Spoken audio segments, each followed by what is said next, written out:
আচ্ছা, তাহলে আমরা শুরু করতে পারি না? আচ্ছা, তো আমি ওয়েলকাম জানাচ্ছি তোমাদেরকে আজকের ব্লাড ট্রান্সফিউশনের ক্লাসে। আমি ডক্টর এম মুর্শেদজামান মিয়া, অ্যাসিস্ট্যান্ট প্রফেসর এবং head haematology department, Rajshahi medical কলেজে আছি। তোমাদের আজকে যেটা নিব ক্লিনিক্যাল ব্লাড ট্রান্সফিউশন প্র্যাকটিস, অর্থাৎ ব্লাড ট্রান্সফিউশন যদিও তোমাদের পরীক্ষাতে একেবারে হুবহু ট্রান্সফিউশন রিলেটেড জিনিসপত্র কোশ্চিন সবগুলো শতভাগ আসে না, তবে যে জিনিসগুলো আসবে সেই জিনিসগুলো আমি দেখাবো, কিন্তু তোমার মোর থিওরিটিক্যালের চেয়ে আমি প্র্যাকটিক্যাল কাজটা তোমাদের দেখাই দেবো, যাতে করে তোমরা ইন্টার্নি লাইফের থেকে পরবর্তী ডাক্তার হওয়ার পরে কিভাবে ব্লাড ট্রান্সফিউশনটা তোমরা হ্যান্ডেলিং করবা, কিভাবে তোমরা এই জিনিসগুলো কি বলে বুঝতে পারবা যে প্রপার ব্লাড ট্রান্সফিউশন হচ্ছে কিনা, সেই জায়গাটা আমি তোমাদেরকে সুন্দর করে দেখাই দেবো। আশা করি তোমরা ক্লান্ত হবে না। আমি কিছু ভিজুয়াল জিনিসপত্র দিয়েছি, যেগুলো দেখলে তোমরা ছবিগুলো দেখলে বুঝতে পারবা কিভাবে হয়, কিভাবে করবা, কিভাবে অর্ডার লিখবা, কিভাবে ট্রান্সমিশন পরবর্তীতে যে প্রবলেমগুলো হবে সেই প্রবলেমগুলো তোমরা কিভাবে ম্যানেজ করবা, সেই বিষয়গুলো তোমাদের এখানে সুন্দরভাবে আমি তোমাদেরকে বুঝিয়ে দেবো। আশা করি ক্লান্ত হবে না তোমরা। আমরা আসি যে প্রথমে আছে যে ব্লাড ট্রান্সফিউশনটা কেন ইম্পর্টেন্ট আমাদের জন্য, কিভাবে আমরা ইম্পর্টেন্ট হচ্ছে এটার সাথে আছে serious consequence of morbidity and mortality. Morbidity এবং মর্টালিটিটা রিলেটেড, কারণ আমরা একজন মানুষের শরীর থেকে একটা প্রোডাক্ট নিয়ে, সেলগুলো নিয়ে আমরা অন্য মানুষের শরীরে দিচ্ছি। তো সুতরাং এটা নর্মাল ট্রান্সফিউশনের মতো না, যে এটা তোমার হচ্ছে যে কি বলে সহজেই তোমার প্রবলেম ক্রিয়েট করবে না, এটা আসলে অনেক প্রবলেম ক্রিয়েট করে। সেই জন্য এটা হচ্ছে আমাদের এই মরবিডিটি মর্টালিটির জন্য ইম্পর্টেন্ট, এবং এই জিনিসটা তোমাদেরকে জানতে হবে। এই ট্রান্সফিউশনের আজকের ডিসকাশনের ভিতরে আমি তোমাদেরকে যে প্রোটোকল গুলো দেখাবো, যে স্যাম্পল কালেকশন কিভাবে করতে হবে, ব্লাড স্যাম্পল কালেকশন করতে হবে, তারপরে ব্লাড গ্রুপিং, ক্রস ম্যাচিং করতে হবে, এরপরে হচ্ছে স্টোরেজ, অ্যাডমিনিস্ট্রেশন করতে হবে, এবং ব্লাড প্রোডাক্ট, এই বিষয়গুলো আমি তোমাদেরকে আজকের এই ডিসকাশনের ভিতরে সুন্দরভাবে উপস্থাপন করব। প্রথমে আসি আমাদের হচ্ছে যে এই প্রিন্সিপালটা কি, আমাদের ব্লাড ট্রান্সফিউশন প্র্যাকটিসের প্রিন্সিপালটা কি, যেটা হচ্ছে আমরা the patient with the acute blood loss should receive effective resuscitation, অর্থাৎ আমরা যেমন রিসাসিটেশনের জন্য ইন্ট্রাভেনাস ফ্লুইড দিই, অক্সিজেন দিই, আদার মেডিকেশন দিই, সেরকম হচ্ছে কিছু কিছু ক্ষেত্রে রিসাসিটেশনের জন্য আমাদের ট্রান্সফিউশন দেওয়া লাগতে পারে। এবং পেশেন্টের যে হিমোগ্লোবিন আছে, সেই হিমোগ্লোবিনটাকে হচ্ছে যে অলওয়েজ ইম্পর্টেন্ট বা ইম্পর্টেন্ট না, হ্যাঁ, এটা নির্ভর করবে কি relief clinical sign and symptom to prevent significant morbidity and mortality. Morbidity এবং মর্টালিটি হিমোগ্লোবিনের উপরে সবসময় নির্ভর করে না, তো অবশ্যই হিমোগ্লোবিন করলে আমাদের ট্রান্সফিউশন। হ্যাঁ, এখন মনে হয় তোমরা পাচ্ছ দেখতে, তাই না? স্যার এখন দেখতে পাচ্ছি স্যার। ঠিক আছে, অসুবিধা নেই। আমরা দুইটা পেজ গেছি। আমরা প্রিন্সিপাল বলছিলাম যে principal of clinical transfusion practice. আমরা প্রিন্সিপালের ক্ষেত্রে যে জিনিসটা আমরা বলছিলাম যে ক্লিনিশিয়ানকে অ্যাওয়ার হতে হবে কি রিস্ক অফ ট্রান্সমিশন ট্রান্সমিসেবল ইনফেকশন, অর্থাৎ ব্লাড দিয়ে যে ইনফেকশন গুলো যায় সেইগুলোর ব্যাপারে আমাদের অ্যাওয়ার হতে হবে। এবং এটা যখন আমরা প্রেসক্রাইব করবো, একজন পেশেন্টকে যখন আমরা ব্লাড প্রেসক্রাইব করবো, তখন অবশ্যই আমাদেরকে বেনিফিট দেখতে হবে, যে পেশেন্টের যা রিস্ক আছে তার চেয়ে কতটুকু আমরা বেনিফিট, তার উপকার করতে পারবো, নাকি এটার জন্য আমাদের ক্ষতি হয়ে যাবে, এই জিনিসটা আমাদেরকে মনে রাখতে হবে।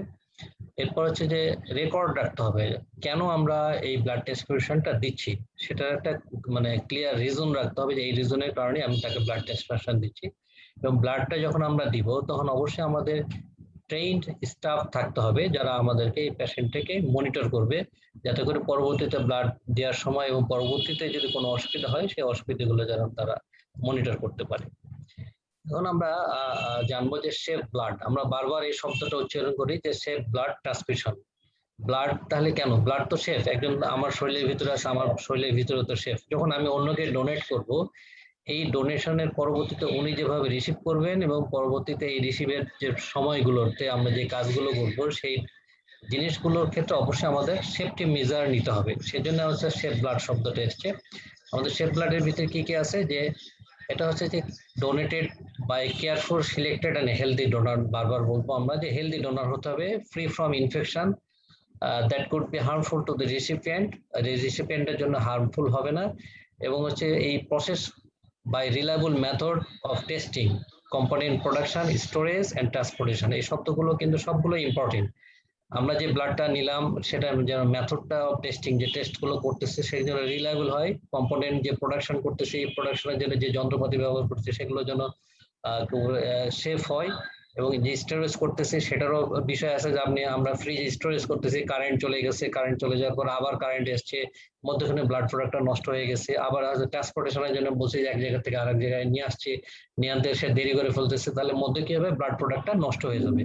সেই জন্য এই ট্রান্সপোর্টেশন প্রসিডিওর গুলো আমাদেরকে অবশ্যই এগুলো সেফটি মেজারের ভিতরে আমাদের নিয়ে আসতে হবে, এবং পেশেন্টের যে নিডের উপর নির্ভর করে আমরা হচ্ছে যে পেশেন্টকে ব্লাড ট্রান্সফিউশন করব। এখন ডব্লিউএইচও ফার্স্ট স্লাইডে দেখাবেন, একটু দ্রুত যেতে হবে, কেন আমি শেষ করতে পারবো না। হ্যাঁ, আমি পরবর্তীতে ফার্স্ট স্লাইডে একটু দেখান স্যার।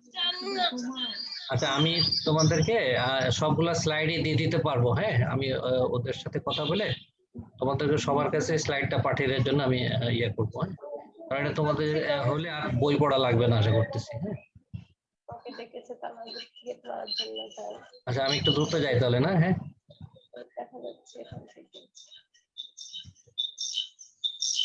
ঠিক আছে। তো আমরা এখন ডব্লিউএইচও মানে ওয়ার্ল্ড হেলথ অর্গানাইজেশনের কিছু সেফটি মেজার আছে, সেফটি মেজারের জন্য আমরা সেফটি ইনিশিয়েটিভের জন্য আমরা কিছু পয়েন্ট তোমাদের জানিয়ে দিই। একটা হচ্ছে well recognise blood transfusion service হতে হবে, এবং হচ্ছে যে collection blood from voluntary non remunerated donor, অর্থাৎ ভলেন্টারি ডোনারের কাছ থেকে নিতে হবে। আমরা যে প্রফেশনাল ডোনারও আছে, যে কেনা ব্লাড আমরা বলি না, সেটাতে আমরা অ্যাভয়েড করতে হবে। এবং লো রিস্ক পপুলেশন বলতে হচ্ছে যে যাদের ভিতরে আমাদের কিছু যে ইনফেকশন বা ডিজিজ এই ধরনের কিছু নেই, তাদের কাছ থেকে আমাদের এই ব্লাড গুলা নিতে হবে। এবং আমরা যেটা ব্লাড যেটা নিব কালেক্টেড ডোনারের কাছ থেকে নেওয়ার পরে হচ্ছে ট্রান্সমিসেবল ইনফেকশন, এই কয়েকটা নাম তোমরা ভালোভাবে মনে রাখো। আমাদের একটা হচ্ছে যে হেপাটাইটিস বি, হেপাটাইটিস এইচআইভি, আমাদের দেশের জন্য আমরা একটু ইম্পর্টেন্ট মনে করি যে আমাদের দেশের জন্য আমরা এই কয়েকটা ট্রান্সমিসেবল ইনফেকশন গুলো আমরা কন্ট্রোল করার চেষ্টা করব। এরপরে গুড ল্যাবরেটরি প্র্যাকটিস, আমরা যেখানে ল্যাবরেটরি প্র্যাকটিস বলতে যেখানে ব্লাড গুলো দিব সেখানে blood grouping, compatibility testing, component preparation, এবং যেখানে আমরা জমা রাখবো স্টোরেজ এবং ট্রান্সপোর্টেশন, এগুলোর জন্য হচ্ছে গুড ল্যাবরেটরি প্র্যাকটিস থাকে। এবং রিডাকশন অফ আননেসেসারি ট্রান্সফিউশন, এটা আমাদের দেশের ভিতরে একটা ডায়ালগ আছে যে রক্তের বদলে রক্ত নিতে হবে, রক্ত কমেছে রক্ত নিতে হবে। এটার ক্ষেত্রে আমাদের একটু অ্যাওয়ার হতে হবে যে appropriate clinical use of blood and blood product, এটা আমাদেরকে একটু খেয়াল রাখতে হবে, ফিজিশিয়ান হিসেবে আমাদেরকে খেয়াল রাখতে হবে। এখন আমরা আসি যে আমরা স্ক্রিনিং করবো কিভাবে, অর্থাৎ যে স্ক্রিনিং অফ ব্লাড ডোনেশন আমরা কিভাবে করব। এটা ফার্স্ট আমাদের টার্গেট থাকবে যে low risk blood donor requirement থাকবে, আমরা ব্লাড স্ক্রিনিং করব এবং রেশনাল ইউজ অফ ব্লাড। আমরা আসি যে এখানে আছে যে ব্লাড ডোনার যে রিকোয়ারমেন্ট থাকবে, সেটা হচ্ছে ব্লাড ডোনারের রিকোয়ারমেন্টের ক্ষেত্রে আমাদের অবশ্যই সিলেকশনের ক্ষেত্রে ডোনার দুইটা পারপোজ আমাদেরকে মাথার ভিতরে রাখতে হবে। ফার্স্ট হচ্ছে যে protect donor from potential harm which may occur as a direct result of donation process, অর্থাৎ আমরা যে ডোনারের কাছ থেকে নিব সেই ডোনারটা আমরা বলছি হেলদি, এখন তার কাছ থেকে ব্লাড নিয়ে যদি ডোনারই অসুস্থ হয়ে পড়ে তাহলে আমাদের জন্য সেটা সঠিক হবে না। সেই জন্য আমাদের পটেনশিয়াল হার্ম যদি থাকে, তার যদি ডায়াবেটিস, প্রেশার, আর তারপর সেই কোনো ড্রাগস খায়, সেক্ষেত্রে আমরা একটা ছক দেখাবো যে এই ডোনার গুলোর ক্ষেত্রে আমাদের অবশ্যই খেয়াল রাখতে হবে যে ডোনারের প্রোটেকশন রাখতে হবে। অনেক সময় দেখা যায় যে আপনার আবেগী হয়ে যারা ব্লাড ডোনেশন নিয়মিত করেন, দেখা গেলো যে আবেগী হয়ে তার হিমোগ্লোবিন কম আছে, ব্লাড কেউ চাইলো সে আবার ব্লাড দান করে দিল। এটাতে হয় কি যে সে দেখা গেলো যে সে নিজেই দুর্বল হয়ে পড়ছে বা অসুস্থ হয়ে পড়তেছে, সেই জন্য আমাদের ডোনারের প্রতি প্রোটেকশনের জন্য খেয়াল রাখতে হবে। সেকেন্ড হচ্ছে যে রিসিপিয়েন্ট যাকে আমরা ব্লাড ট্রান্সফিউশন করব from adverse effect such transmissible infection disease and other medical condition and unwanted effect caused by medication taken by the donor, অর্থাৎ আমাদেরকে খেয়াল রাখতে হবে যে আমরা যাকে দিচ্ছি তার ক্ষেত্রে যেন আমাদের ট্রান্সমিসেবল ডিজিজ যাতে না যায়, এবং যে অ্যাডভার্স ইফেক্ট গুলো হয় ব্লাড ট্রান্সফিউশনের ব্যাপারে সেটা যেন আমরা আগে থেকে সেক্ষেত্রে প্রোটেক্ট করতে পারি। এই দুইটাই আমাদের সিলেকশনের ক্ষেত্রে খেয়াল রাখতে হবে। এখন দেখুন যে আমরা যে ব্লাড ডোনার রিকোয়ারমেন্ট যে এলিজিবিলিটি ক্রাইটেরিয়া আছে, এই ক্রাইটেরিয়া গুলো আমি সুন্দর করে জাস্ট একটু খালি মাথায় রাখো যে কি কি রাখতে হবে। একটা যে জেনারেল পারপোজ কি আমাদের, যেটা হচ্ছে ফিজিক্যাল অ্যান্ড মেন্টাল হেলথ থাকতে হবে, যে ডোনারের ভালো থাকতে হবে। এজটা হচ্ছে 18 থেকে 20, আমাদের সরি 60, 18 থেকে 60 ইয়ার্স থাকতে হবে। এখানে 50 ইয়ার্স হচ্ছে মোর প্রিফারেবল, 60 যদি আমরা হেলদি মনে করি তাহলে সেক্ষেত্রে নিতে পারি। হিমোগ্লোবিনটা আমাদের হচ্ছে লোয়ার মেল যেটা, সেটা হচ্ছে 13, আমরা এখানে 12.5 দিচ্ছি, এবং ফিমেলের ক্ষেত্রে 11.5, অর্থাৎ এই রেঞ্জের ভিতরে থাকলে আমরা তার কাছ থেকে ব্লাডটা নিব।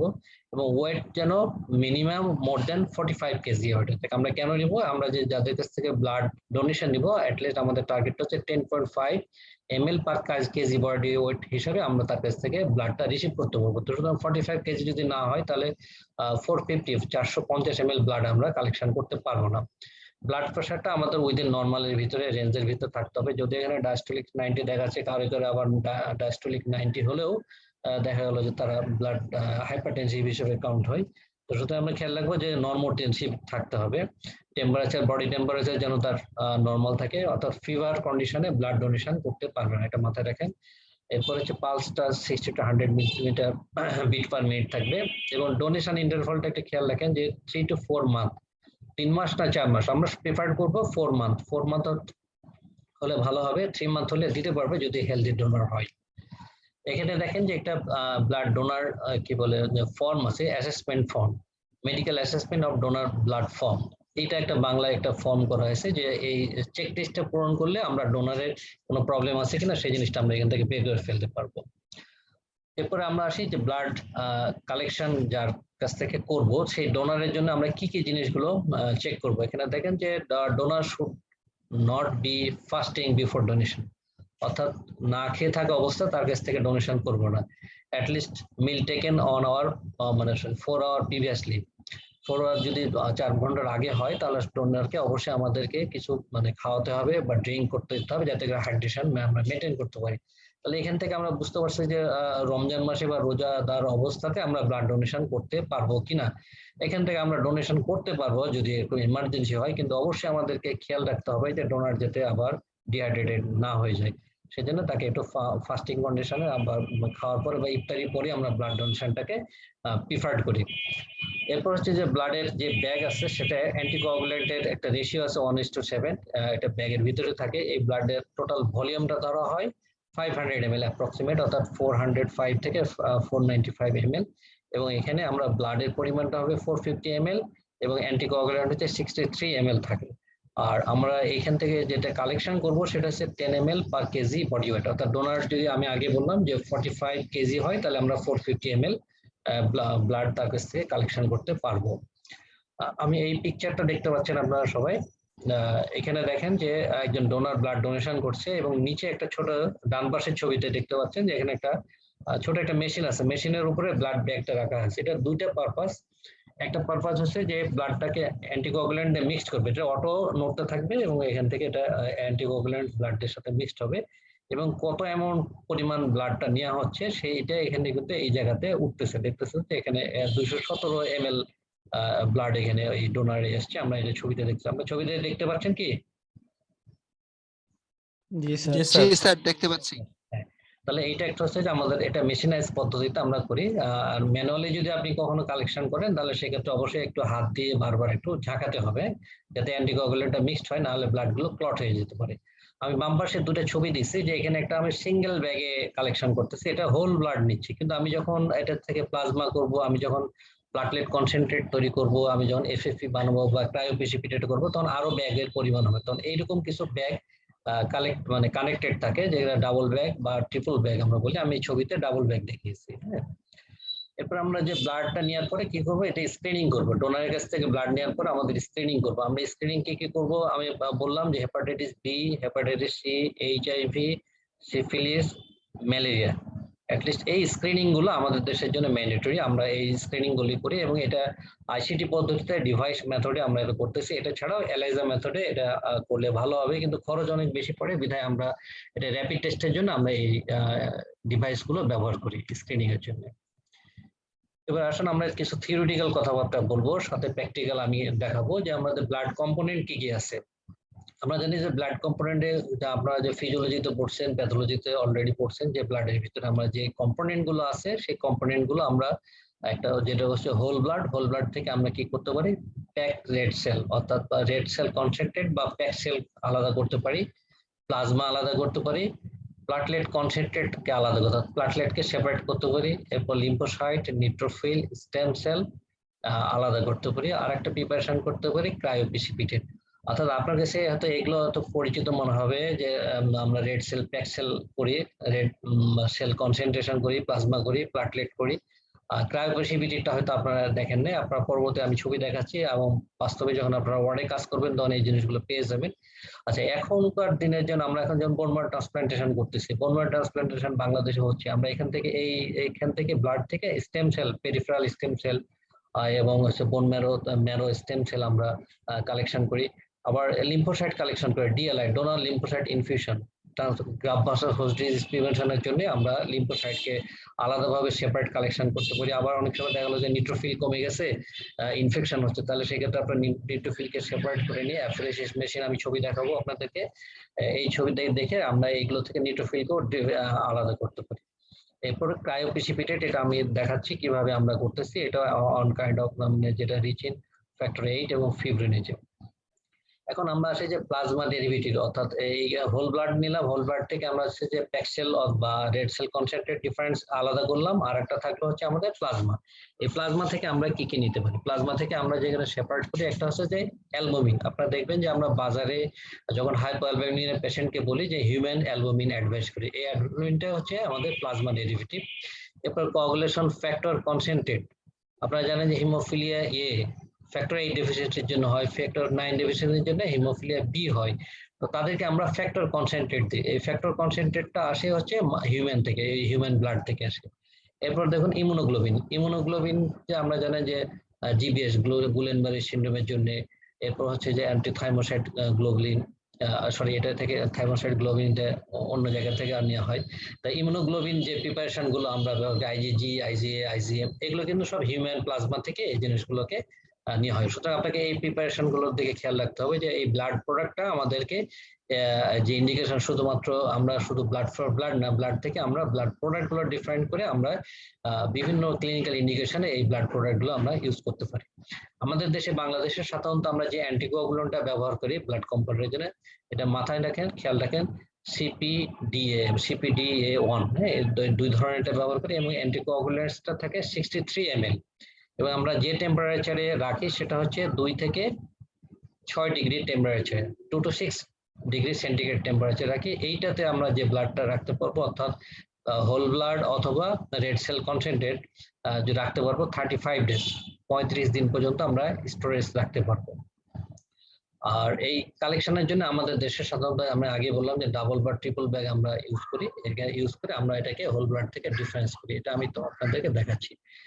এই পিকচারটা দেখতেছেন যে আমরা একটা হোল ব্লাডের একটা ব্যাগ নিয়েছি, যেখানে পুরো ব্যাগটা দেখতেছেন যেটা অলমোস্ট ফিল আপ আছে ভর্তির জন্য। হ্যাঁ, তো এটাকে কি বলে, আমরা হোল ব্লাড নিচ্ছি।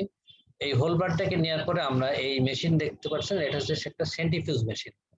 অর্থাৎ নর্মাল আমরা টেস্ট টিউবে যে সেন্ট্রিফিউজ করি এবং এটা টোটালি ডিফারেন্ট সেন্ট্রিফিউজ। এটাতে টেম্পারেচার কন্ট্রোল করা যায়। আপনারা দেখছেন যে এখানে কি বলে 36 ডিগ্রি সেন্টিগ্রেড আছে, অর্থাৎ হিউম্যান বডি টেম্পারেচার 37, এখানে 36 আসছে। এই টেম্পারেচার আমরা করতেছি, এবং সেন্ট্রিফিউজ করতে গেলে কি হবে, আপনার রেড সেলগুলো লাইসিস অর্থাৎ ভেঙে যেতে পারে। সেই জন্য একটা স্পেশাল সেন্ট্রিফিউজ মেশিন, এই সেন্ট্রিফিউজ মেশিনের মাধ্যমে ব্লাডটাকে সেন্ট্রিফিউজ করা হয়। সেন্ট্রিফিউজ করার পরে এখানে দেখেন যে আমাদের যে ব্লাডটা নিয়ে আসা হলো, সেক্ষেত্রে নিচে হচ্ছে অনেক বেশি ব্ল্যাকিশ, এরপরে রেডিশ, এরপরে দেখা হলো যে ইউলিশ কালার হচ্ছে। অর্থাৎ আমরা এই ব্লাডটাকে ধরলে এরকম দেখবো। আমাদের টার্গেট হচ্ছে আমরা যখন সেপারেশন করব তখন আমাদেরকে খেয়াল রাখতে হবে যে আমরা বাফি কোড যেটা বলি, যে এটা প্লাটলেট কনসেন্ট্রেট এবং ডব্লিউবিসি কনসেন্ট্রেট এখানে বেশি থাকে, তাহলে আমরা এটা ম্যানুয়ালি এখান থেকে সেপারেট করব, এবং এটাকে জাস্ট আমরা যদি নিচে কম্প্রেস করি, চাপ দিই, তাহলে উপরের এই কি বলে আমাদের টিউব দিয়ে না, এই টিউব দিয়ে এখান থেকে আস্তে আস্তে আমাদের এখান থেকে প্লাজমা গুলো বের হয়ে যাবে। এবং ডান পাশে যে পিকচার দেখতেছেন, এখানে দেখুন যে এখান থেকে আমরা যে এই প্যাক্সেল থেকে প্যাক্সেল এবং এসে প্লাজমা আমরা এখানে ডিফারেন্স করি। যদিও এখানে প্লাটলেট কনসেন্ট্রেট লেখা আছে, কিন্তু আমরা এটাকে বলছি যে প্লাটলেট রিচ প্লাজমা। এবং এখান থেকে আমরা যদি আবার প্লাটলেট কনসেন্ট্রেট করতে চাই, তাহলে এই প্লাটলেট রিচ প্লাজমাকে আমরাকে আবার সেন্ট্রিফিউজ করব। সেন্ট্রিফিউজ করে এখান থেকে নিচ থেকে যে সুপারনেটেন্টটা থাকবে সেটাকে আমরা আলাদা করে প্লাটলেট রিচ প্লাজমা মানে প্লাটলেট কনসেন্ট্রেট করবো এবং বাকিটা আমাদের প্লাজমা ফ্রেশ প্লাজমা হিসাবে আমরা সেটাকে প্রিজার্ভেশন করবো।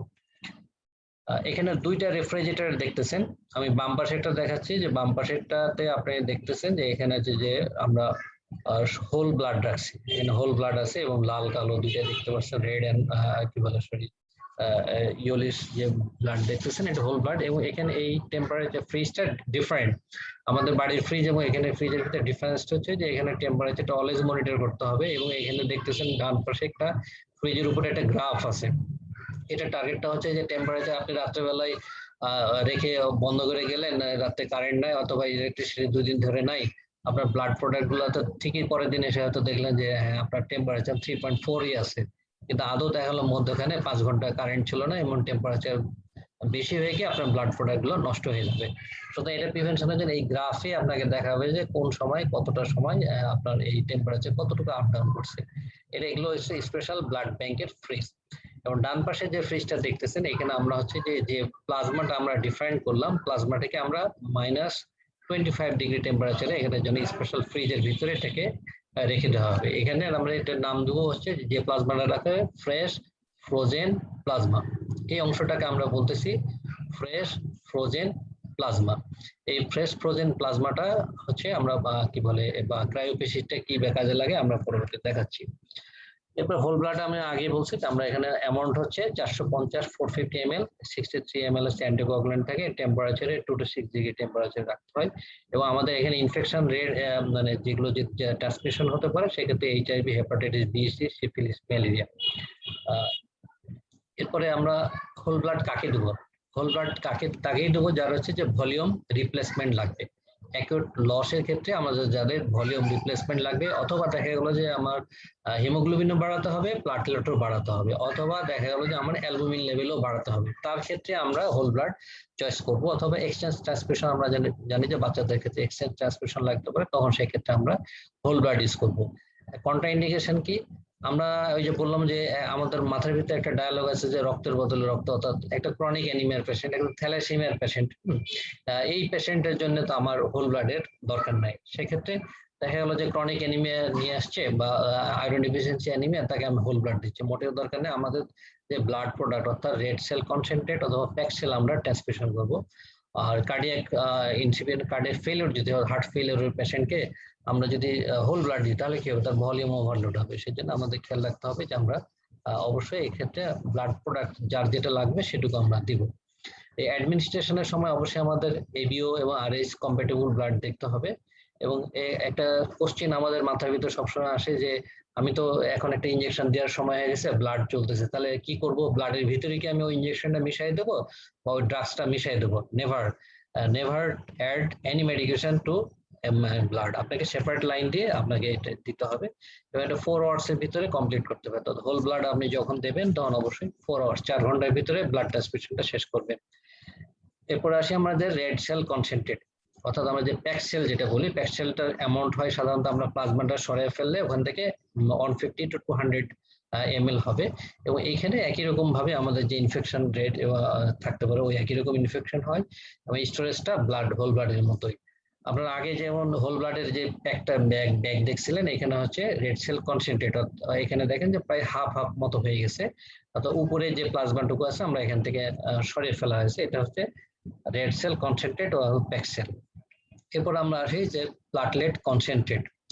প্লাটলেট কনসেন্ট্রেটটা হচ্ছে কি যে আমরা ওই একইভাবে এটা ম্যানুয়ালি, যেটা আপনাকে আগে বললাম যে আমরা প্লাজমা যেটা সরালাম, প্লাজমা থেকে আবার সেন্ট্রিফিউজ করে যেটা সুপারনেটেড অংশ থাকলো সেই নিচের থেকে কনসেন্ট্রেটেড অংশটা হচ্ছে প্লাটলেট রিচ প্লাজমা অথবা প্লাটলেট কনসেন্ট্রেট।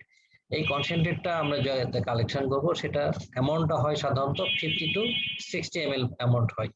এবং এইটার ক্ষেত্রে খেয়াল রাখেন যে আমরা আগের ব্লাডটা যেটা হোল ব্লাড অথবা রেড সেল কনসেন্ট্রেট যে স্টোরের কথা বলছি, এটা কিন্তু বলছি 2 to 6 ডিগ্রি টেম্পারেচার রেফ্রিজারেটরে রাখতে বলছি। আর এটার ক্ষেত্রে কিন্তু 20 ডিগ্রি সেন্টিগ্রেড টেম্পারেচারে আমরা রাখতে বলছি। দুইটা কিন্তু ডিফারেন্ট, হ্যাঁ, যে 20 ডিগ্রি টেম্পারেচারে আমাদেরকে এটা রাখতে হবে। এরপর হচ্ছে যে আমরা এই প্লাটলেটটা আমরা কতটুকু পাবো, আমরা যদি ম্যানুয়াল ইয়ে করি কি বলে কালেকশন করি, তাহলে ম্যানুয়াল কালেকশনের জন্য আমার 4 থেকে 6টা ডোনার লাগবে। হ্যাঁ 4 থেকে 6টা ডোনার লাগবে, কিন্তু আমরা যদি মেশিনে অ্যাফিলিয়েশন করি তাহলে একটা ডোনার থেকে হয়ে যাবে। তো আমাদের রাজশাহীতে মেশিন ছিল একটা সময়, ডেঙ্গুর সময় মেশিনটা নষ্ট হয়ে গেছে। এখন আবার আল্লাহ যেহেতু এই 2021 সালে আমরা 2টা মেশিন পাচ্ছি রাজশাহী মেডিকেল কলেজ হাসপাতালে। এই 2টা মেশিনে অ্যাফিলিয়েশন আমরা চালু করতে বলে একটা ডোনার থেকে আমরা আমাদের প্লাটলেট কনসেন্ট্রেট নিতে পারবো। তাহলে আমরা যদি এখন 20 ডিগ্রি টেম্পারেচারে 20 to 24 ডিগ্রি টেম্পারেচারে যদি রাখি তাহলে কিভাবে রাখবো? আমাদের রাখতে হবে একটা এজিটেটর মেশিনে রাখতে হবে, এবং এটা তারা যদি রাখি তাহলে আপ টু 5 ডেজ 5 দিন পর্যন্ত রাখতে পারি। কিন্তু যদি আমরা যদি এজিটেটর না থাকে তাহলে সেক্ষেত্রে এবং টেম্পারেচার মেনটেন না করতে পারি তাহলে আমাদের প্রিপারেশনের পরপরই ট্রান্সফিউশন করতে হবে প্লাটলেট ট্রান্সফিউশনের ক্ষেত্রে।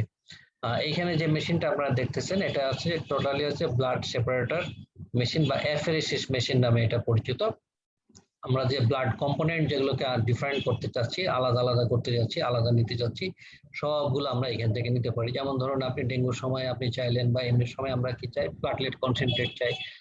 করোনা আসার পরে আমরা চাইলাম যে কনভালেশন প্লাজমা কালেকশন করতে চাই, তাহলে সেক্ষেত্রে একটা মানুষের কাছ থেকে আমি যদি প্লাজমা শুধু কালেকশন করতে চাই তাহলে আমরা ম্যানুয়ালি করতেছি, হোল ব্লাড নিচ্ছি, নিয়ে আবার সেন্ট্রিফিউজ করে প্লাজমাটুকু আলাদা করতেছি, এবং এই যে প্যাকসেল যেটা নিলাম যে রেড সেল কনসেন্ট্রেট এটা আমরা ফেলে দিয়েছি।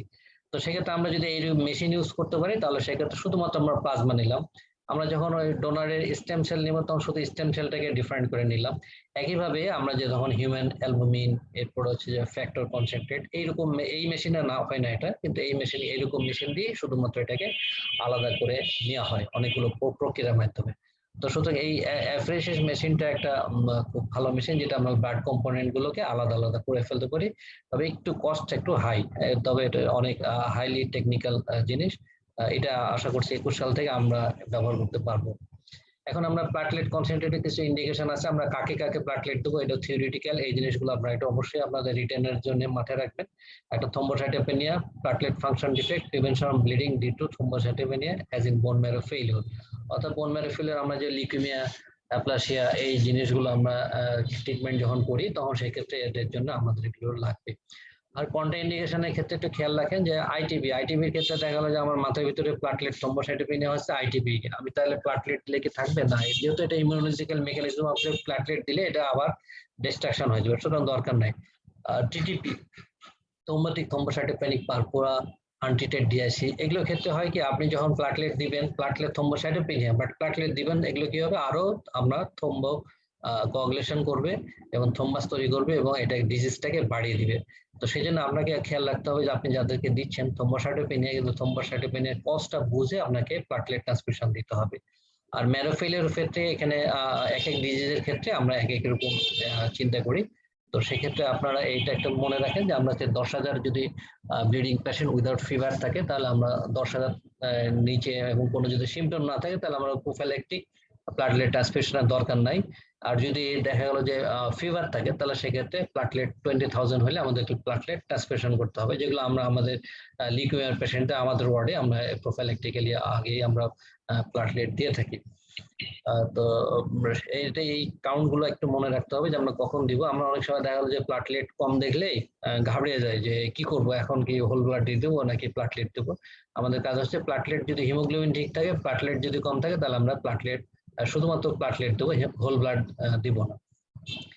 আচ্ছা, আরো আমাদের কিছু কিছু ইন্ডিকেশন আছে, যেমন ডিআইসি বলছি, ম্যাসিভ ব্লাড ট্রান্সফিউশনের পরে থ্রম্বোসাইটোপেনিয়া হয়, কার্ডিওপালমোনারি বাইপাস সার্জারির ক্ষেত্রে লাগতে পারে, সার্জিক্যাল কিছু প্রোফাইল্যাক্সিসের জন্য আমাদেরকে দিতে হবে। এখানে এই প্লাটলেটটা আমরা আগে আপনাদের একটু আগে বললাম যে আমরা ইনফিউজ করবো হচ্ছে কালেকশনে অ্যাজ সুন অ্যাজ পসিবল, পরপরই করবো এবং 30 মিনিটসের পরে নয়।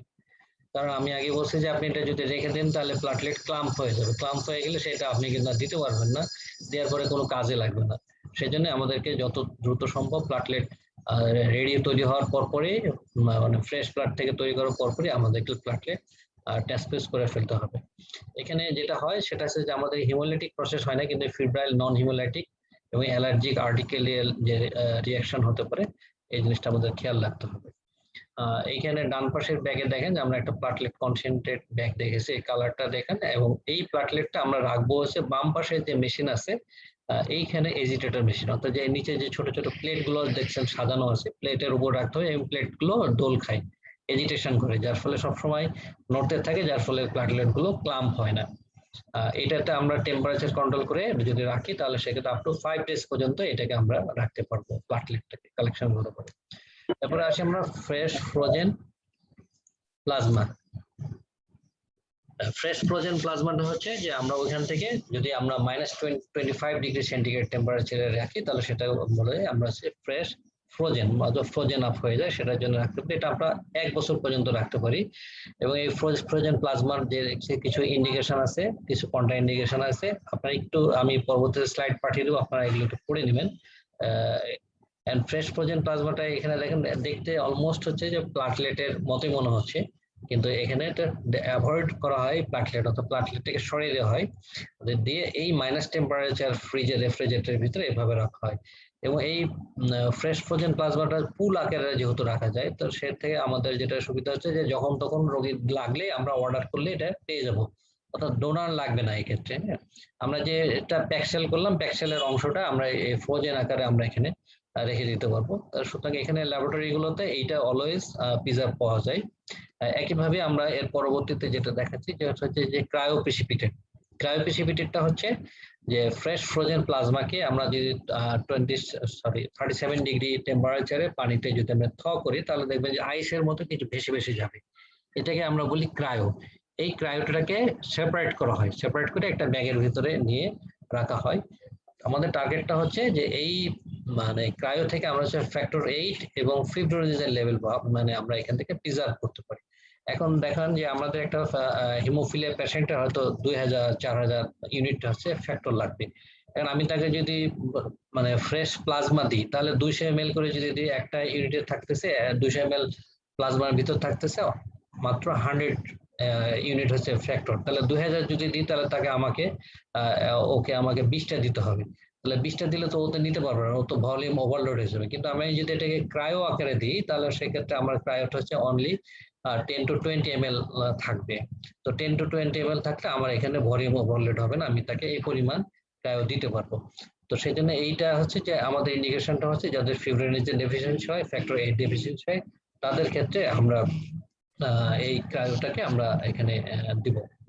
এটার ক্ষেত্রে স্টোরেজ হবে -25°C টেম্পারেচার এটাকে রাখা হবে। এটা দেখেন এটা যে ক্রায়ো রেফ্রিজারেটর -29°C টেম্পারেচারে আছে। এখন আসি আমরা যে কেন আমরা ব্লাড ট্রান্সফিউশন করব। ব্লাড ট্রান্সফিউশনের একটা আছে যে increase oxygen capability of blood by giving red cell দিয়ে আমরা করব। এরপর হচ্ছে যে ব্লাড যেটা করবো যে আমরা হচ্ছে যে টিস্যু পারফেকশন মেনটেন করার জন্য, ব্লাড ভলিউম মেনটেন করার জন্য আমরা দেব। এবং হচ্ছে যে আমরা হচ্ছে যে রিপ্লেসমেন্ট করবো, অর্থাৎ রিপ্লেসমেন্ট কি প্লাটলেট রিপ্লেস করতে পারি, coagulation factor and other plasma প্রোটিনের জন্য আমরা দিতে পারি। এখন আপনি যে ফিজিশিয়ান, আপনি যখন একজন ডক্টর হিসেবে যখন ব্লাড কি বলে ডিমান্ড দিবেন, তখন আপনি কি কি অ্যাসেসমেন্ট করবেন, কি কি জিনিসগুলো রাখবেন, এখানে অনেকগুলো আমি এখানে লিখে দিয়েছি। এই জিনিসগুলো হচ্ছে আমাদের WHO এবং বাংলাদেশ গভর্নমেন্টের গাইডলাইন অনুযায়ী আমি এগুলো লিখে দিচ্ছি। এই জিনিসগুলো আপনাদের ফিজিশিয়ান হিসেবে আপনাদেরকে এগুলো এগোর করতে হবে যে আপনার হচ্ছে যে ক্লিনিক্যাল নিড, পেশেন্টের ক্লিনিক্যাল নিড দেখতে হবে, এবং হচ্ছে যে পেশেন্টের পারপাস অফ ট্রান্সফিউশনটা রেকর্ড রাখতে হবে, এবং কোন ধরনের ব্লাড প্রোডাক্ট দিবেন সেই জিনিসগুলো আপনাকে রিকোয়েস্ট ফর্মে লিখতে হবে, এবং কেন ফর্ম করতেছেন সেটা রেকর্ড করবেন। এবং ব্লাড স্যাম্পল যেটা আপনি পাঠাবেন সেটা কম্প্যাটিবিলিটি টেস্ট করে আপনাকে দিতে হবে। এই ধরনের যে চেক পয়েন্ট গুলো আছে আমি আপনাকে বাংলাতে দেখালে ভালোভাবে বুঝতে পারবেন। যে আমরা হচ্ছে যে আপনি যখন ব্লাড ট্রান্সফিউশন করবেন তখনও সেক্ষেত্রে আপনাকে যে জিনিসগুলো আপনাকে মনিটর করতে হবে যে আপনি কতটুকু ব্লাড ট্রান্সফিউশন করতেছেন, কোন ধরনের ব্লাড ট্রান্সফিউশন করছেন, তারপর ডোনেশন নাম্বার কি আছে, ব্লাড গ্রুপ আপনার ঠিক আছে কিনা, কোন সময় আপনি এটা ইয়ে করতেছেন, এবং যে ব্লাডটা অ্যাডমিনিস্ট্রেশন করছেন সেটাকে আপনাকে অবশ্যই আপনার একটা সিগনেচার দিতে হবে।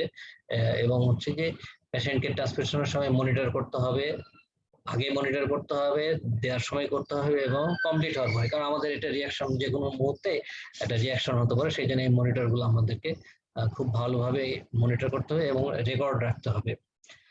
এখন এই যে ব্লাড ট্রান্সফিউশন আপনি যখন ব্লাড আনতে পাঠাবেন তখন পেশেন্টের যে স্যাম্পল পাঠাবেন, স্যাম্পলটা পাঠানোর সময় অবশ্যই একটা লেবেলিং করে পাঠাতে হবে, এবং এটা একটা টেস্ট টিউবে পাঠাতে হবে। আপনার মাথায় রাখবেন যে অনেক সময় আমরা সিরিঞ্জের উপরে টেনে আমরা পাঠিয়ে দিই, এটাতে হিমোলাইসিস হয়ে যেতে পারে, সেই জন্য আপনারা অবশ্যই একটা টেস্ট টিউবের উপরে এটা পাঠাবেন।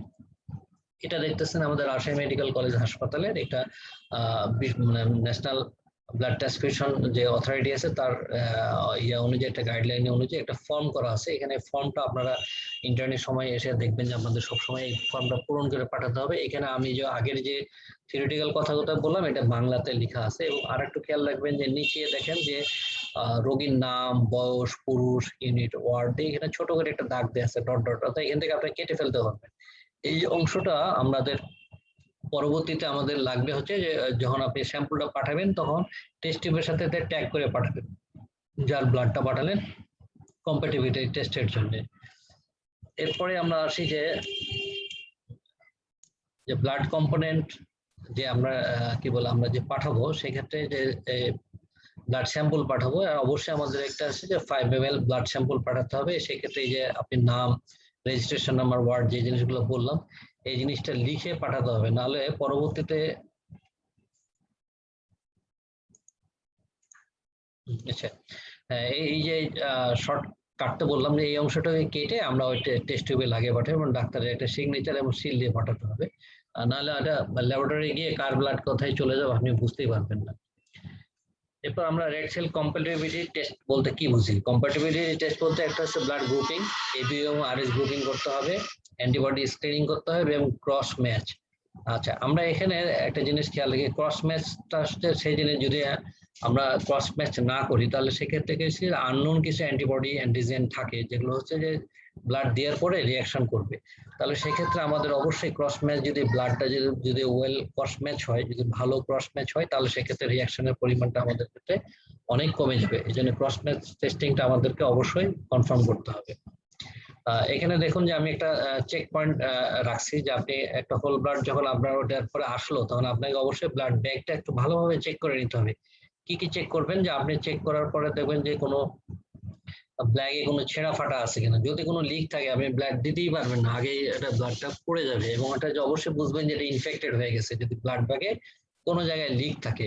তবে নেক্সট হচ্ছে যে আপনি প্লাজমার কালারটা দেখবেন, উপরে যে প্লাজমা থাকবে সেই প্লাজমারটা কালার যদি দেখেন যে রেডিশ বা পিঙ্ক হয়ে যাচ্ছে তাহলে বুঝবেন যে হিমোলাইসিসের হয়ে গেছে। হিমোলাইস ব্লাস দিলে তাহলে সেক্ষেত্রে অবশ্যই হিমোলাইটিক ট্রান্সমিশন রিয়াকশন হবে। হ্যাঁ, সেই জন্য আপনাকে এটা খেয়াল রাখতে হবে। এরপর হচ্ছে যে যদি কোনো ক্লট আছে কিনা, ব্লাডটা কোনো জমে গেছে কিনা হাতে নিয়ে একটু ঘুরে দেখবেন যে এটা কোনো ক্লট হয়ে যাচ্ছে কিনা, এবং যে রেড সেল যেটা দেখতেছেন সেই রেড সেল গুলো মানে ব্ল্যাকিশ হয়ে যাচ্ছে কিনা। যদি অনেক সময় দেখা গেলো যেটা বোঝা একটু কঠিন হয়, এটা এক্সপিরিয়েন্স হলে আপনারা পেরে যাবেন যে ব্ল্যাকিশ হয়ে যাচ্ছে মানে অর্থাৎ পুরাতন ব্লাড ফাঙ্গাস পড়ে গেছে, সেক্ষেত্রে এই ধরনের আসতে পারে। এই জন্য আপনারা এটা খেয়াল রাখবেন যে এটা ব্ল্যাকিশ হয়ে যাচ্ছে কিনা। আমাদের এই জিনিসগুলো বলার উদ্দেশ্য হচ্ছে যে কালো রক্তের লাল রক্তের কালো ব্যবসা, তো আমাদের সমাজে এখানে বাংলাদেশে এই জিনিসগুলো অনেক বেশি আছে যে আপনার কাছে এমন এমন ব্লাড প্রোডাক্ট আসবে যেগুলো আপনি হয়তো দিয়ে দিবেন, ডাক্তার হিসেবে আপনাকে সবকিছু জবাবদিহি করতে হবে, কিন্তু দেখা গেলো যে আপনি এটার সাথে আদৌ জড়িত নয়। হ্যাঁ, সেই জন্য আপনাকে অবশ্যই মাথার ভিতরে ক্লিনিক্যাল নলেজটা ভালো থাকলে আপনি এটাকে ধরতে পারবেন। এখন আসেন যে আমরা যে ট্রান্সফিউশন যেটা আছে সেই ট্রান্সফিউশন গুলো আমরা কোনটাতে কোন রেটে দিব একটু এটা থিওরিটিক্যালি আমরা মাথায় রাখতে হবে। আমরা যখন অ্যাডাল্টের ক্ষেত্রে হোল ব্লাড দিব তাই সেক্ষেত্রে 150 to 200 ml per hour, 150 to 200 ml whole blood হচ্ছে পার আওয়ারে দিতে হবে। আর যদি আমরা প্যাক্সেল দিই তাহলে সেক্ষেত্রে হচ্ছে 100 to 150 ml পার আওয়ারে দিব, এবং প্লাটলেটটা হচ্ছে 150 to 300 ml পার আওয়ার। এক্ষেত্রে আমাদের মানে চেষ্টা করতে হবে যে পার আওয়ারে এটা মেনটেন করতে হবে। আমি আবার পরের স্লাইডে দেখাচ্ছি যে আমরা যখন ব্লাড হোল ব্লাড দিব তখন সেক্ষেত্রে আমাদের ব্লাডটা শুরু করার থেকে 4 ঘন্টার ভিতরে শেষ করতে হবে। এটা মাথায় রাখেন যে যখন হোল ব্লাড দিব তখন আমরা শুরু করার পর থেকে ব্লাড ট্রান্সফিউশন শুরু করার 4 আওয়ারের ভিতরে দেবো। আর যদি আমরা কি বলে রেফ্রিজারেটর থেকে যদি আমরা কালেকশন করি, রেফ্রিজারেটর থেকে অবশ্যই 30 মিনিটের ভিতরে আমরা ব্লাডটা স্টার্ট করব।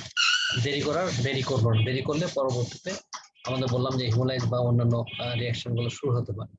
প্লাটলেটের ক্ষেত্রে করবে প্লাটলেট নিয়ে আসার সাথে সাথেই শুরু করতে হবে এবং আমরা উইদিন 30 মিনিটস এর ভিতরে শেষ করবো। এটা তো অ্যামাউন্ট খুব কম, আপনি ওই 150 to 200 ml পার আওয়ারে দিলে এটা খুব দ্রুত শেষ, অর্থাৎ রানিং দিলেই হবে। Running fresh frozen plasma FFP ক্ষেত্রেও একই রকম ভাবে ইমিডিয়েটলি আমরা শুরু করবো এবং 30 মিনিটের ভিতরে শেষ করবো। ক্রায়োপিসিপিটাও সেম, অর্থাৎ শুধু হোল ব্লাডের ক্ষেত্রে আমরা 4 ঘন্টা, বাকিগুলো আমরা উইদিন 30 মিনিটসের ভিতরে আমাদের ব্লাড প্রোডাক্ট গুলো শেষ করবো। এরপর হচ্ছে অ্যাডমিনিস্ট্রেশন সেট। আপনারা দেখেন যে ব্লাড ট্রান্সফিউশন সেট এবং ইনফিউশন সেট আলাদা। এক্ষেত্রে একটা ফিল্টার থাকে, এই ফিল্টারটা জাস্ট মাথায় রাখেন তাহলে হবে। এখন ট্রান্সফিউশনের সময় আপনারা কি কি জিনিসপত্র মনে রাখবেন? ফার্স্ট হচ্ছে যে যখন যে রোগীকে দিবেন তখন অ্যাওয়ার অফ এনি ডিসকমফোর্ট, রোগী কোনো ডিসকমফোর্ট ফিল করছে কিনা এটা মাথার ভিতরে সবসময় রাখবেন এবং তাকে মনিটর করবেন। আপনি না পারলে সিস্টার যেন মনিটর করে যে কোনো কাঁপুনি হচ্ছে কিনা, গায়ে লাল হয়ে যাচ্ছে কিনা, গায়ে কোথাও ব্যথা বোধ করছে কিনা, নিঃশ্বাস নিতে কোনো অসুবিধা হচ্ছে, এরপরে কোনো অ্যাংশাস ফিল করছে কিনা, কোনো টেনশন করতেছে কিনা, এই জিনিসগুলো আপনি খেয়াল রাখবেন। আচ্ছা, এখানে আমাদের একটা কোশ্চেন সবসময় ডক্টরদের মাথার ভিতরে এবং মানুষের ভিতরে এটা ঘুরপাক খায় যে use of medication at the time of transfusion. একটা জিনিস আমি আগে বললাম যে ব্লাড প্রোডাক্টের ভিতরে আপনি কোনো প্রকার এনি মেডিকেশন দিবেন না, এটা যেমন বললাম। আর ব্লাড দেওয়ার সময় আপনি আগে কোনো ওষুধ দিতে হবে কিনা, এটা আমরা একটা কমনলি দেখি যে আমাদের পরবর্তী যে রিয়াকশন গুলো হবে সেগুলোর জন্য আমরা কিছু ওষুধ ইউজ করি, অ্যান্টিহিস্টামিন দিই, স্টেরয়েড দিই এবং আদার মেডিকেশন দিই। তাহলে আমরা যে কোনো ব্লাড শুরু করার আগে গিয়ে ওষুধগুলো দিয়ে দেবো কিনা, এটা অবশ্যই না। আমরা ব্লাড স্টার্ট করলে অবশ্যই কখনো অ্যান্টিহিস্টামিন বা স্টেরয়েড বা কোনো মেডিকেশন আমরা দিব না। যদি কোনো পরবর্তীতে প্রবলেম হয় তাহলে আমরা সেই জিনিসগুলোকে ব্যবহার করব, অগ্রিম কোনো মেডিসিন আমরা ইউজ করব না।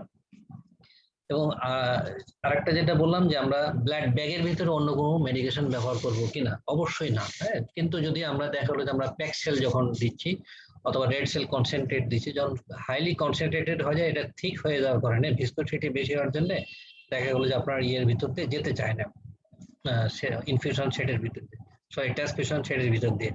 সেক্ষেত্রে আমাদেরকে যেটা করতে হবে যে আমরা এই ক্ষেত্রে পাশে সাইড চ্যানেলে আমি একটা নর্মাল স্যালাইন দিতে পারি, যেটা আইসোটনিক নর্মাল স্যালাইন আমরা দিলে সেক্ষেত্রে এটা যেতে পারে। আর আমরা যদি দেখা গেলো যে আমাদের রোগীর একসাথে আমার ব্লাডও দিতে হবে, আমাকে স্যালাইনও দিতে হবে, আমাকে ওষুধও দিতে হবে, আমি যদি 4 ঘন্টা ধরে ব্লাড দিই তাহলে আমরা অন্য ওষুধ ব্যবহার করবো না? অবশ্যই করব, কিন্তু আমাদের এটা সেপারেট লাইন ইউজ করতে হবে। অবশ্যই ব্লাড সেটের লাইন না, অথবা অন্য হাত দিয়ে দিলাম, অথবা আমরা যদি সেন্ট্রাল ভেনাস লাইন থাকে তাহলে সেন্ট্রাল ভেনাস লাইনে আমাদের যে 3টা লাইন থাকবে, ওই অন্য চ্যানেলগুলো আমরা একটা ড্রাগের জন্য, একটা ব্লাডের জন্য এবং একটা ব্লাড ড্র করার জন্য আমরা ব্যবহার করি সেন্ট্রাল ভেনাস লাইনে, সেই লাইনগুলো আমরা এখানে ব্যবহার করব। এরপরে আসে আমাদের যেটা ইম্পর্টেন্ট যে জিনিসটা হচ্ছে যে ট্রান্সফিউশন রিলেটেড যে রিয়াকশন গুলো হয়, সেই রিয়াকশন গুলো যেন আমাদের জানতে হবে। এই ছকটা আপনারা মাথার ভিতরে রাখেন, এটা আমাদের পরীক্ষার জন্য লাগবে। যে আমরা ফার্স্ট হচ্ছে অ্যাকুট, অর্থাৎ ট্রান্সফিউশন ডিউরিং ট্রান্সফিউশন অথবা ট্রান্সফিউশনের 2-3 ঘন্টার ভিতরে যে রিয়াকশন গুলো হয় সেটাকে আমরা বলছি অ্যাকুট। ডিলেড হচ্ছে পরবর্তীতে ট্রান্সফিউশন শেষ হওয়ার 1-2 দিন পর থেকে যদি কোনো প্রকার প্রবলেম হয় তাহলে সেক্ষেত্রে আমরা বলি ডিলেড ট্রান্সফিউশন রিয়াকশন। এবং 2টা ট্রান্সফিউশন রিয়াকশনে অলমোস্ট একই ধরনের, যে ইমিউনোজেনিক আর নন ইমিউনোজেনিক 2টা হতে পারে। ইমিউনোজেনিক অ্যাকুট ট্রান্সফিউশনের ভিতরে কি হতে পারে? ইমিউনোজেনিকের ভিতরে হিমোলাইটিক হতে পারে, ফিব্রাইল নন হিমোলাইটিক অর্থাৎ ফিভার আসতে পারে নন হিমোলাইটিক। এরপর হচ্ছে অ্যালার্জিক রিয়াকশন হতে পারে, এবং transfusion related acute lung injury TRALI, এটা খুবই সিরিয়াস একটা কন্ডিশন, লাং ইনজুরি হতে পারে। তো সেক্ষেত্রে আপনি মাথায় রাখেন যে হিমোলাইটিক, ফিব্রাইল নন হিমোলাইটিক ট্রান্সফিউশন, অ্যালার্জিক রিয়াকশন, এটা ইমিউনোলজিক রিয়াকশন হতে পারে। আর অ্যাকুট হচ্ছে নন ইমিউনোজেনিকের ভিতরে যে আমরা কন্টামিনেশন অফ ব্যাকটেরিয়াল কন্টামিনেশন হতে পারে, যেটা আমরা বললাম যে একটা ফ্রিজ রেফ্রিজারেটরে যদি না রাখে বা লং টাইম আছে অথবা টেম্পারেচার কন্ট্রোল হয় না অথবা ময়লা এতে রাখার জন্য ব্যাকটেরিয়াল কন্টামিনেশন হতে পারে। সার্কুলেটরি ওভারলোড, অর্থাৎ আমরা যদি ব্লাড অতিরিক্ত দিই অথবা দেখা গেলো হার্ট ফেলিয়ার পেশেন্টকে দিচ্ছি, এই জন্য সার্কুলেটরি ওভারলোড হতে পারে, সেটা অ্যাকুট হতে পারে। আর ফিজিক্যাল এবং কেমিক্যাল হিমোলাইসিস, অর্থাৎ আগে বললাম যেটা আপনি যে ট্রান্সফিউশন দিয়েছেন সেটা দেওয়ার সাথে সাথে ভেঙে গেছে অথবা নিয়ে ট্রান্সপোর্টেশনের সময় ভেঙে গেছে, এই সময় যে রিয়াকশন গুলো হতে পারে। তাহলে অ্যাকুট রিয়াকশনটা ডিউরিং ট্রান্সফিউশন টাইমে আমরা এটা খেয়াল রাখবো। ডিলেট কি হতে পারে? পরবর্তীতে হতে পারে, যে ইমিউনোজেনিক কি হতে পারে? হিমোলাইটিক হতে পারে, অর্থাৎ অ্যান্টিবডি মিডিয়েটেড ডিস্ট্রাকশন হতে পারে। গ্রাফ ভার্সাস হোস্ট ডিজিজ, যেটা আগে বললাম যে গ্রাফ ভার্সাস হোস্ট ডিজিজ, এটাও একটা খুব সিরিয়াস কমপ্লিকেশন, এবং থ্রোম্বোসাইটোপেনিক পারপুরা হতে পারে ডিলেড এর জন্য।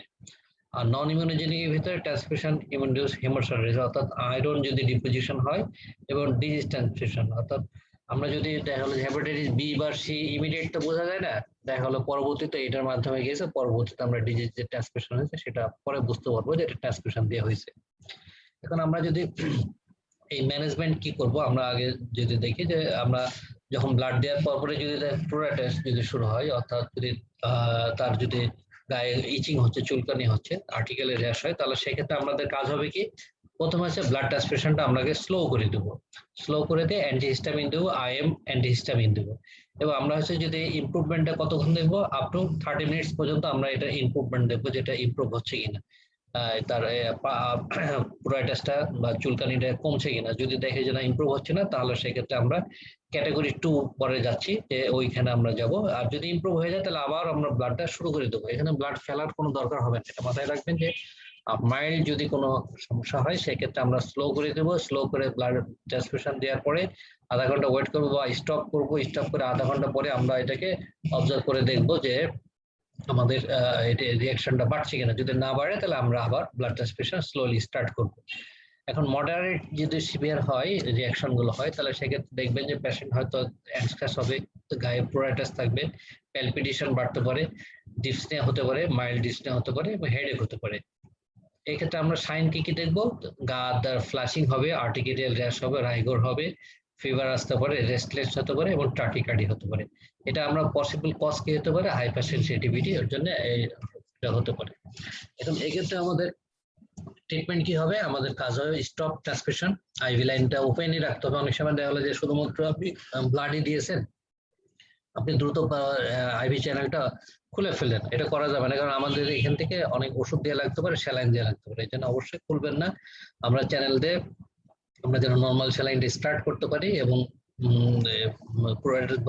হাইপার সেনসিটিভিটি হলে আমরা আইএম অ্যান্টিহিস্টামিন দেবো, এবং যদি ফিভার আসে তাহলে হচ্ছে অ্যান্টিপাইরেটিক ওরাল হোক অথবা পাররেক্টাল হোক অথবা আইভিও আমরা এটা দিতে পারি। আচ্ছা, এরপর আছে যে আমরা কর্টিকোস্টেরয়েড দেবো, এবং যদি শ্বাসকষ্ট হয় তাহলে আমরা সেক্ষেত্রে ব্রঙ্কোডাইলেটর আমরা এখানে অ্যাড করব। এবং পরবর্তীতে আমরা যখন ব্লাড শুরু করবো এটা তখন সেক্ষেত্রে আমার হচ্ছে ডব্লিউবিসি ফিল্টার ইউজ করতে হবে, লিউকো ফিল্টার নামে পাওয়া যায় বা ডব্লিউবিসি ফিল্টার। এই জিনিসটা খেয়াল রাখবেন যে ডব্লিউবিসি ফিল্টারটা আমরা ট্রান্সমিশন শেড যেটা বললাম যে ইনফিউশন শেডের ভিতরে কোনো ফিল্টার থাকে না, ট্রান্সমিশন শেডের ভিতরে একটা ফিল্টার থাকে। আবার আমরা যখন লিকো ফিল্টার বলি তাহলে লিকো ফিল্টারের ভিতরে আর একটা স্পেশাল ফিল্টার থাকে যেটা ডব্লিউবিসি গুলোকে আর শুধু আরবিসি যাবে, কিন্তু ডব্লিউবিসি কে যেতে দেবে না, কারণ আমরা জানি লিম্ফোসাইট হচ্ছে ইমিউনোজেনিক, এই ইমিউনোজেনিক ইয়েটাকে আমাকে প্রিভেন্ট করবো।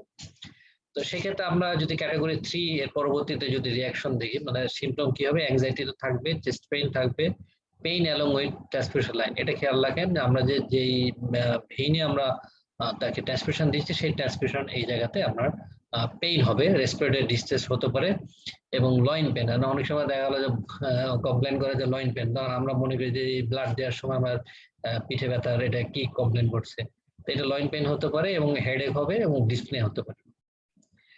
এই পসিবল যে কজগুলোর ভিতরে আমরা আগে বললাম যে ট্রান্সমিশন ইন্ট্রাভাস্কুলার হিমোলাইসিস হতে পারে, ব্যাকটেরিয়াল কন্টামিনেশনের জন্য হতে পারে, সেপটিক শক হতে পারে, ফ্লুইড ওভারলোডের জন্য হতে পারে, অ্যানাফাইল্যাক্সিস হতে পারে, এবং transmission related acute lung injury বা ট্রালি যেটা ট্রালি হতে পারে। এই ক্ষেত্রে আমাদের যেটা কাজ হচ্ছে এটা আমরা বলি লাইফ থ্রেটেনিং যে রিয়াকশন বা ক্যাটাগরি 3 যদি কি বলে হয়, তাহলে সেক্ষেত্রে আমাদের হচ্ছে ট্রান্সমিশন স্টপ করে আইভি লাইন ওপেন করে আমাদের নর্মাল স্যালাইন স্টার্ট করতে হবে, এবং ব্লাড প্রেশারটাকে আমাদের সিস্টোলিক ব্লাড প্রেশারটাকে মেনটেন করতে হবে, ইয়ারওয়ে মেনটেন করতে হবে, বা যদি রেসপিরেটরি ডিস্ট্রেস হয় তাহলে আমরা অক্সিজেন দেবো। আর এখানে অ্যাড্রেনালিন দিতে পারি 1:1000 ডাইলিউশন আকারে, আমরা আইএম কেজি বডি ওয়েট অনুযায়ী আমরা অ্যাড্রেনালিন আইএম ইনজেকশন দিতে পারি। এরপর হচ্ছে কর্টিকোস্টেরয়েড এবং ব্রঙ্কোডাইলেটর আমরা অ্যানাফিল্যাক্সিস ফিচার প্রিভেন্টসের জন্য আমরা দিতে পারি। আর যদি ভলিউম ওভারলোড হয় তাহলে আমরা সেক্ষেত্রে frusemide 1 milligram per kg IV or equivalent orally দিতে পারি।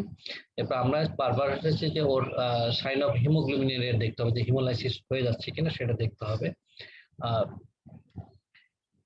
এরপর আমরা পেশেন্টকে 24 আওয়ার্স আমাদের একটা মনিটর করতে হবে, এবং আদার্স যে ডিজিজ গুলো আছে সেই ডিজিজ গুলোর ক্ষেত্রে আমাদেরকে বারবার এটা মনিটর করতে হবে, এবং হাইপোটেনসিভ হয়ে গেলে সেক্ষেত্রে স্যালাইন দিয়ে আমাদের ব্লাড প্রেশার মেনটেন করতে হবে। ইউরিন আউটপুটটার ক্ষেত্রে অবশ্যই খেয়াল রাখতে হবে, যেমন আদার্স যে রেনাল ফেলিয়ার হচ্ছে কিনা সেটা আমাদেরকে মেজারমেন্ট করতে হবে। আর যদি আমরা দেখি যে ফিভার পারসিস্টেন্ট হচ্ছে তাহলে আমাদের কালচার করে কোন ধরনের ইয়ে দেওয়া হচ্ছে ফিভার, সেটা আমাদেরকে বের করে ফেলতে হবে।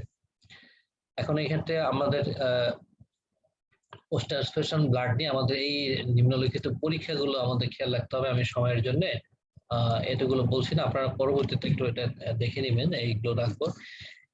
এরপরে হচ্ছে ব্লাড ট্রান্সফিউশনের পরবর্তী যে আরো কিছু কিছু রিয়াকশন হতে পারে, সেই জিনিসগুলো আপনারা জাস্ট একটু থিওরিটিক্যালি এবং প্র্যাকটিক্যালি হবে পাবেন।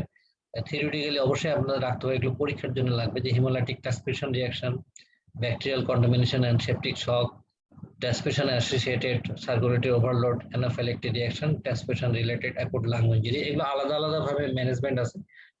এই মুহূর্তে হয়তো আপনাদের এগুলো লাগবে না, কিন্তু এগুলো জেনে রাখতে হবে যে এই জিনিসগুলো হতে পারে। এখন ডিলেড ট্রান্সফিউশন যে রিঅ্যাকশন গুলো আছে, ডিলেড ট্রান্সফিউশন রিঅ্যাকশন গুলো 5 to 10 ডেজ এর ভিতর দেখা যেতে পারে। সেক্ষেত্রে হচ্ছে যে ফিভার হতে পারে, অ্যানিমিয়া হতে পারে, জন্ডিস হতে পারে এবং হিমোগ্লোবিনুরিয়া হতে পারে। সেই জিনিসগুলো আমাদের খেয়াল রাখতে হবে।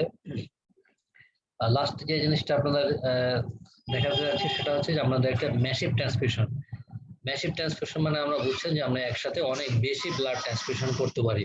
আমাদের এখানে এক ধরনের একটা ভুল বোঝা আছে যে এক ব্যাগ রক্ত একদিনে বেশি দেওয়া যাবে না, 2 দিনে 2 ব্যাগ, 3 দিনে 3 ব্যাগ। এখন কথা হলো যে একটা অ্যাক্সিডেন্টের পেশেন্ট আসছে, একটা গাইনোকোলজিক হিমোরেজ হচ্ছে, একটা বাস্ট কি বলে রাপচার এক্টোপিক প্রেগন্যান্সি আসছে, এটা তো সেই হিউজ হিমোরেজ হয়। তাহলে সেক্ষেত্রে আপনি কি এটার জন্য বসে থাকবেন যে কি বলে ব্লাড একদিন করে দিবেন? ততক্ষণ পর্যন্ত কি এই মানে রোগী কি ততক্ষণ পর্যন্ত বেঁচে থাকবে? তো সেজন্য আমাদের টার্গেট হচ্ছে যে আমরা কাজ হচ্ছে যে আমাদের র্যাপিড ব্লাড ভলিউম রিপ্লেসমেন্ট করতে হবে। সেক্ষেত্রে আমরা কতটুকু দিতে পারবো? একবারে আমাদের যেটা দিতে পারবো সেটা হচ্ছে যে 24 আওয়ার্স এর ভিতরে আমরা যদি এই ব্লাডটা দিই মোর দেন 10 ইউনিট, 24 ঘন্টার ভিতরে আমরা যদি 10 ইউনিটের বেশি যদি আমাদের ব্লাড দেওয়া লাগে, আবার যদি ট্রান্সফিউশনটা যদি 4 ইউনিট উইদিন 1 আওয়ারের ভিতরে 4 ব্যাগ রক্ত যদি আমাদের এক ভিতরে দেওয়া লাগে, এবং রিপ্লেসমেন্ট যদি 50% blood volume within 3 to 4 hours, তার যে মানে ব্লাড ভলিউম পেশেন্টের তার চেয়ে 3-4 আওয়ার্স এর ভিতরে যদি দিই, এবং রেট অফ লস যদি 150 ml পার আওয়ার, অর্থাৎ ম্যাসিভ লস যদি হয়, রেট অফ লস যদি 150 ml পার আওয়ার হয়, তাহলে সেক্ষেত্রে আমরা যে ট্রান্সফিউশন দিই সেক্ষেত্রে আমাদের খেয়াল রাখতে হবে, এটাকে আমরা বলবো ম্যাসিভ ট্রান্সফিউশন। এটা আমাদের মাথায় রাখতে হবে, এটা ইমার্জেন্সি কন্ডিশনের জন্য, এবং এর পরবর্তীতে কিছু কমপ্লিকেশন হতে পারে, সেই জিনিসগুলো মিনিমাইজ করতে হবে আমাদের। সেই জন্য এই ট্রান্সফিউশন, ম্যাসিভ ট্রান্সফিউশন সম্বন্ধে আমাদের খেয়াল রাখতে হবে, এবং এটা জেনারেলাইজ ভাবে আমাদের ভুলটা ভাঙাতে হবে যে ব্লাড যতটুকু লাগবে ততটুকুই দেওয়া লাগবে। হ্যাঁ, আবার আপনারা যখন উপজেলা পর্যায়ে কাজ করতে যাবেন তখন একটা মানে কোশ্চিন আসবে যে কি বলে রাত্রেবেলায় ব্লাড দেওয়া যাবে না, দিনের বেলায় দিতে হবে। ইভেন আমি রাজশাহী মেডিকেল কলেজেও এটা এরকম ফেস করেছি যে রাত্রেবেলা দেওয়া যাবে না। হ্যাঁ ঠিক আছে, এটা অনেক সময় দেখা গেলো যে ডাক্তার নাই, তখন হয়তো দেখা গেলো যেটা মনিটর করার মধ্যে কেউ নাই, এই জন্য এই কথাগুলো হয়তো বলা হতো। কিন্তু আপনারা এখনকার এই মানে ডিজিটাল যুগে এই জিনিস এখন বলা যাবে না, যেটা ব্লাড দেওয়া যাবে। ব্লাড সবসময়ের জন্য লাইফ সেভিং, এবং সবসময় এটা দেওয়া যাবে, আপনারা নলেজ থাকলে এটা দেওয়া সম্ভব। এবং এই যে ম্যাসিভ ট্রান্সফিউশন বললাম, এটাও ম্যাসিভলি দেওয়া সম্ভব।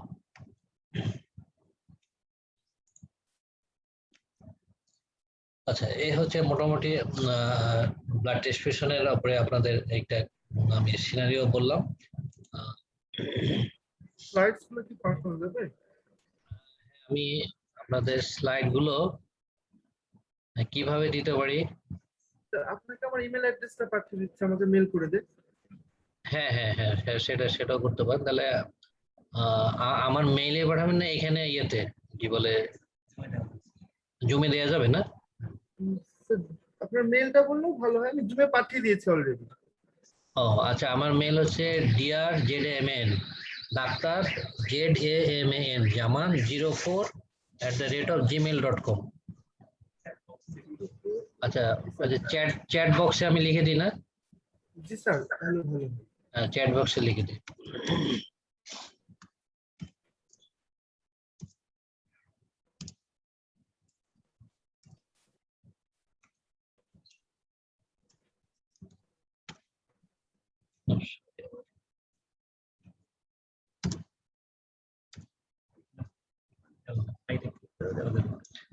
আচ্ছা, আমি অবশ্য আপনাদেরকে তাহলে এই যে ফাইল দিয়ে দিচ্ছি এখান থেকে। কম্পিউটার।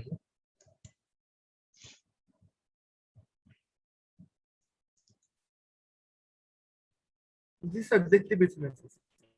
হ্যাঁ, আমি ওই যে ইয়ে থেকে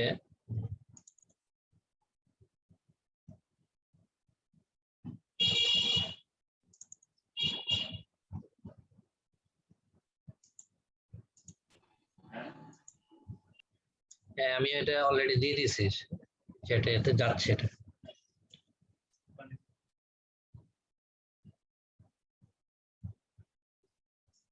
আচ্ছা, স্টুডেন্টদের কোনো কোশ্চেন আছে কি?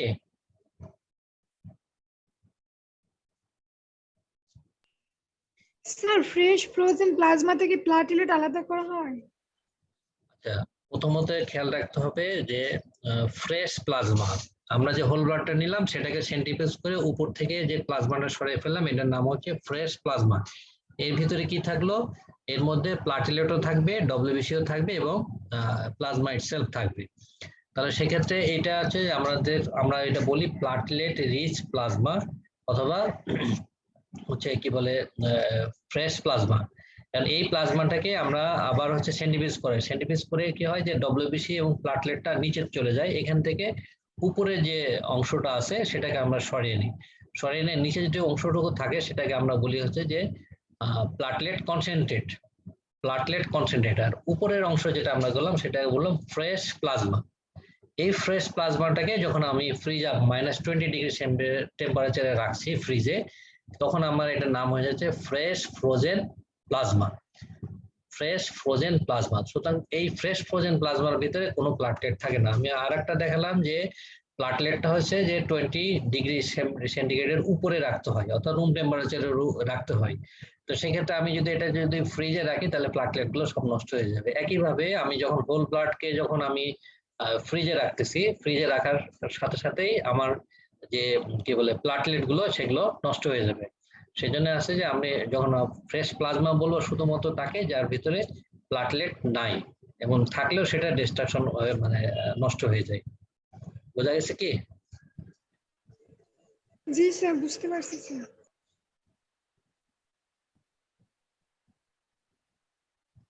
আচ্ছা, আপনারা প্রেজেন্টেশনটা পেয়েছেন কি? দেখেন, আমি চ্যাট বক্সে কিন্তু অলরেডি আপলোড হয়ে গেছে।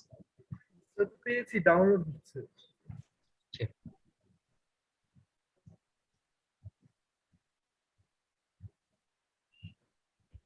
স্যার সিরাম অ্যালবুমিন যেটা স্যার ট্রান্সফিউশনে দেওয়া হয়, জি। স্যার ওটাকে এখন স্যার প্লাজমা থেকে নেওয়া হয় না রিকম্বিনেন্ট টেকনোলজি থেকে তৈরি করা হয়? না, এটা আছে যে এখন পর্যন্ত হিউম্যান অ্যালবুমিন আমরা যেটা বলি, সেটা হচ্ছে হিউম্যান অ্যালবুমিন। এটা সিনথেটিক না, হিউম্যান বডি থেকেই নেওয়া হয়, এবং এটা আমাদের দেশে হয় না, ওয়েস্টার্ন কান্ট্রি গুলোতেই হয়।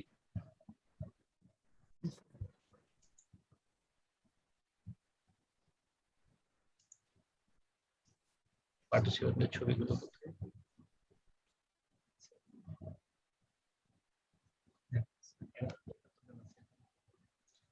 তো ঠিক আছে, আর কোনো কোশ্চেন আছে? না হলে আমরা শেষ করব। Thank you, sir. স্লাইডসটা ডাউনলোড করতে 1 মিনিট মতো লাগবে স্যার। আচ্ছা আচ্ছা, ঠিক আছে, আপনি করেন।